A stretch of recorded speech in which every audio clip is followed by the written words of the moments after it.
Hi, I'm Joe Mama Bob, and this is my chunk-locked Tileman, Joe Mama Lock. The rules are simple. To leave our chunk, we have to complete 3 randomly selected chunk tasks. We unlock tiles one at a time by gaining experience. It's a blend of Tileman and chunk-locked accounts. Now, let's get to the episode. In the last episode, we finished off 60 fire making, hunted down bread dough from imps, and rolled a brand new chunk. We ended up rolling East Lumbridge Swamp, which gave us a few minor tasks and a small thieving grind, which we completed at Grote's farm. Now, with all 3 tasks complete, it's time to roll a brand new chunk. Alrighty, we are ready to roll a new chunk. We've got 7 available to us. Last one we finished was East Lumbridge Swamp, so we now have West Lumbridge Swamp. We still have Amir's Arena, which is kind of a nothing burger. We've got the mine. We've got the Champions Guild chunk, getting closer to Varrock. We've got the mill. And then we've got this sort of land between Drainer and Lumbridge here. Right now we have exactly 3 tasks on the board, so no matter what, we're only rolling a single chunk, and we'll see what we get.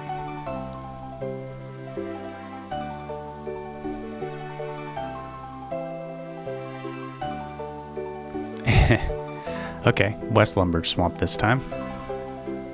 So that gives us 5 possible tasks. Cut an emerald, been on there forever. Oh my. Ooh, that's brutal. A 70 mining. that would be a long one. Similarly, 70 smithing. If we got both of those, we would be in this chunk for a long time. Leather gloves, straightforward. And then we still have Mistle and Mystery on there. Wow. So 70 mining, 70 smithing, those are definitely the scariest grinds we've had on the board to date.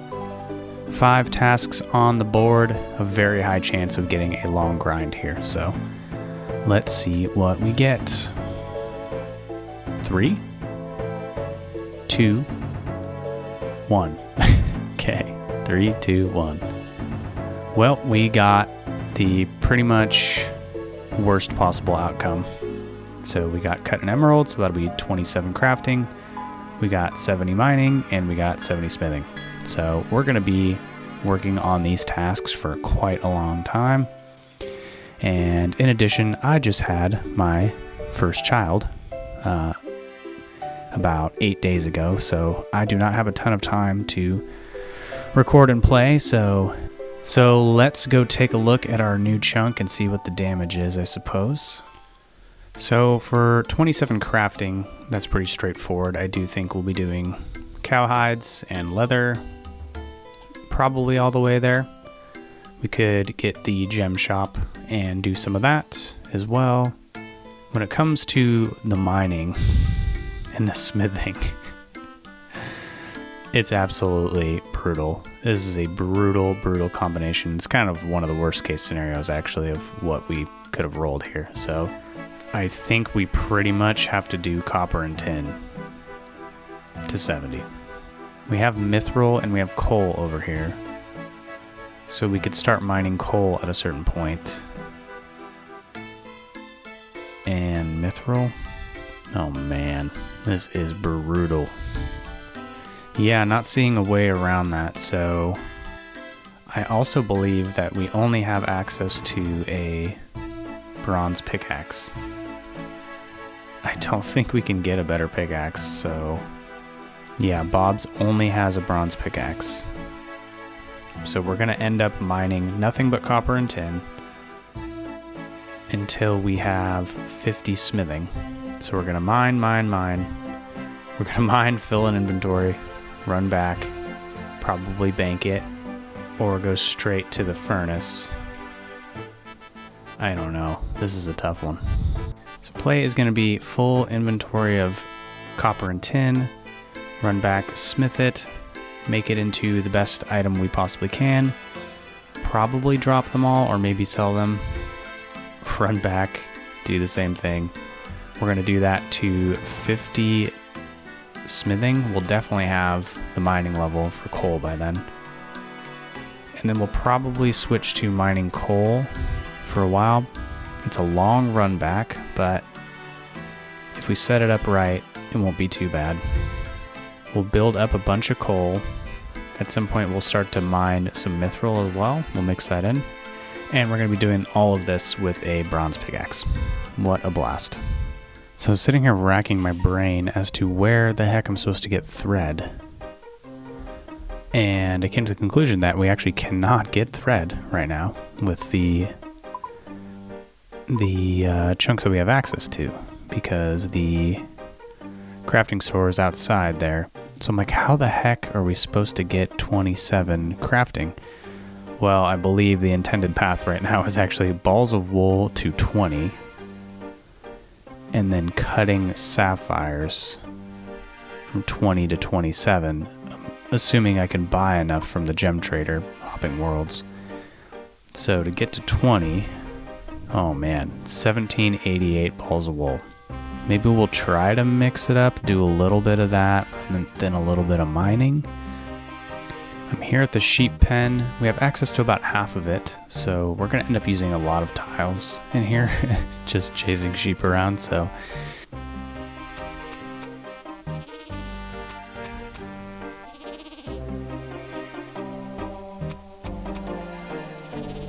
Wow, they can escape? I didn't realize that. And the fact that we only have access to about half of them is also a bit annoying. We have to wait for them to come into our junk. Oh god. Well, not a bad grind for when you have a brand new baby. So far I've always had a sheep every single time I want one. I haven't had to wait for them to come across, so that's good. But man, we are using a lot of tiles. Okay, that only took about a minute or two, so that wasn't so bad. I think we're gonna run straight up to spin them, I guess? Or should we bank and then spin all at once? Maybe it'd be better to do that. Wow, they only have 3 XP per. That is crazy. After doing one round of that, I decided I'm actually gonna just bank the wool, because otherwise I'm gonna have to come here and bank these things anyway, or drop them all, versus just run back and forth between the bank. Yeah, I think it's going to be faster to bank all the wool. So that's what we're going to do. Starting to take a look at the mining and smithing grinds here, which are rather intense, if I'm being honest, especially because we only have access to a bronze pickaxe, so that's going to really slow this down. But I'm trying to figure out if it's going to make more sense to bank the copper and tin or run straight to the furnace over here. Based on the distance, I feel like it's going to be more efficient to just run straight to the furnace. Ooh, Quizmaster.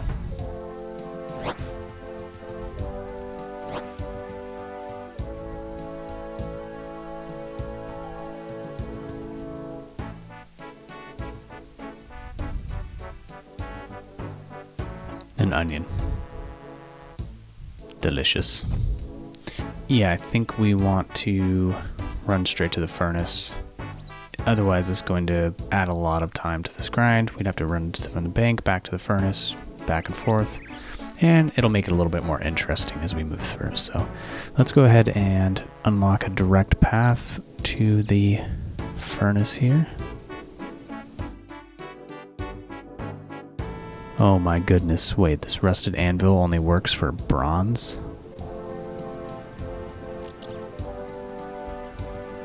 Oh dearie me.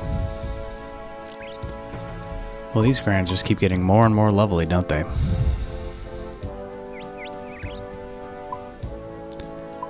Anvil there. That's the only anvil we have access to. Wow, this just got a lot more interesting. That is absolutely brutal. Okay, so after deliberation and trying to understand the situation a little bit better, indeed, we do have to use this rusted anvil to get to 70.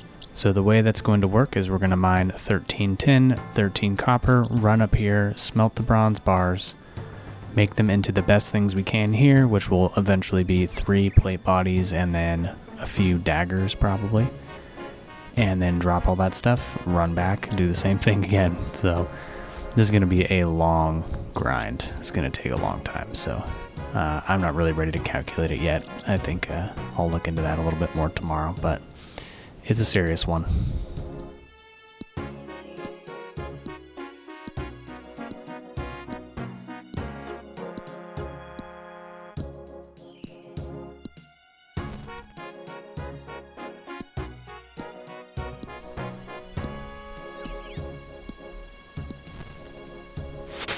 And there's 5 mining. First tiny little milestone.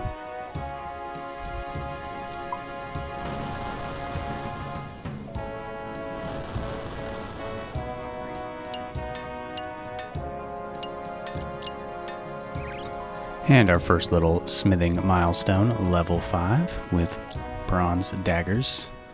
So just a little bit of an update and what I've been looking at and some decisions I'm making to keep this somewhat realistic for me as a new dad and somebody that's just doing this for fun and as a hobby. So I timed some of the runs just to see how long this is actually going to take, and to do a single run of just ore. Let's say I was deciding to just do all the mining up front and then I do the smithing after I had all the ore.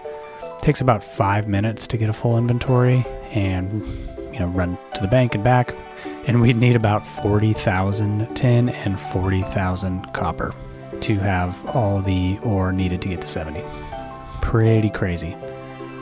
If we do the mining smithing combo, which is where we get 13 of each, we have a hammer and a pickaxe in our inventory, and then we go do the smithing and drop everything. That takes about 5 minutes 40, and that's the more efficient method overall. And then, if we do just a smithing run, it takes about 2 minutes, so you'd have to combine the mining and smithing only. So regardless, it's much faster to do the mining and smithing together.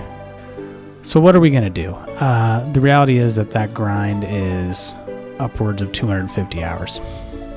I do not have time to do that in a meaningful amount of time where I could actually get a video out in more than like 3 months. So what I'm going to do is I'm going to do the mining and smithing method. We're going to get smithing as high as we can, but we're going to stop at 70 mining, and then we'll backlog the 70 smithing until I get probably access to iron or an actual anvil that we can use to do more than just bronze. So yeah, that's the decision. I don't want to cop out, but yeah, I just got to keep it realistic. I'm not one of those extreme OneChunk grinders. I'm doing this for fun, so that's the decision. So that'll be more like 150 hours, which is still a big grind. And then the next video will be everything it took to get from there to 70 mining.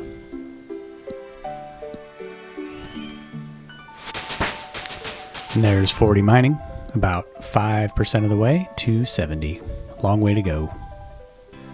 Hey, thanks for watching. If you enjoyed the video, consider subscribing or leaving a like to let me know. I'm also super interested in all your guys' comments. See you in the next one.